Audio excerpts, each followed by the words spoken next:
Grand Matin Sud Radio. L'édito politique. Et ce matin, c'est l'édito politique de Laurent Mauduit. Bonjour Laurent. Bonjour Cécile, bonjour à tous. Bon, alors Laurent, il y a un petit décalage, Oui. parce que ça c'est normal, effectivement ce sont les nouveaux moyens qu'on a mis en œuvre. Laurent, vous avez écouté Emmanuel Macron, il ne vous a pas convaincu, hein, c'est ça? Oui, c'est vraiment peu de le dire, car la France traverse désormais 3 crises qui se cumulent, qui se conjuguent, une crise sanitaire, une crise politique et une crise démocratique. Et honnêtement, le chef de l'État, par son amateurisme, par son inconséquence, porte une très lourde responsabilité dans la conjugaison de ces 3 séismes qui ébranlent le pays. Oui, alors quelle responsabilité vous lui faites porter dans le cas de la crise sanitaire, Laurent ? Patrick, évidemment, celle d'avoir tardé à comprendre que le confinement était la seule riposte possible pour contenir la propagation exponentielle du virus. La France avait pourtant sous les yeux les résultats assez convaincants des choix faits par la Chine ou par l'Italie.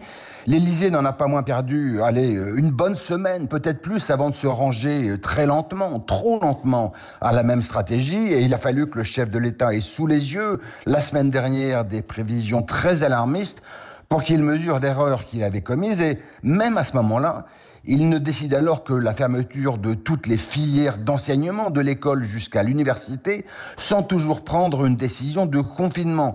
Et malgré des demandes venant de tous horizons, le pressant de reporter les élections municipales, il a fait le choix totalement irresponsable de les maintenir. Irresponsable parce que on savait avant même la fin du premier tour que le second ne pourrait pas avoir lieu. Oui, c'est ça, d'où la crise politique dont vous parlez. Oui, parce que la majorité présidentielle est, comme c'était prévisible, la grande perdante du premier tour de ces municipales. Le chef de l'État reporte donc au 21 juin le second tour d'une élection que ses partisans ont perdu ou sont...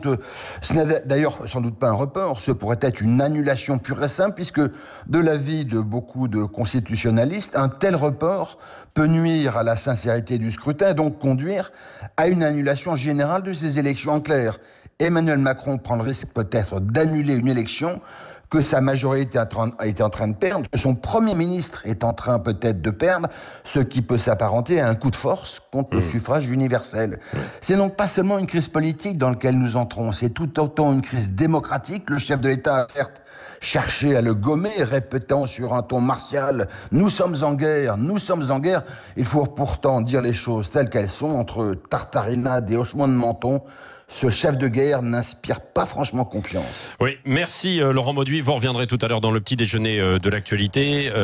C'est vrai aussi que il n'y avait pas un discours clair, mais il faut quand même maintenant se mobiliser tous pour faire face à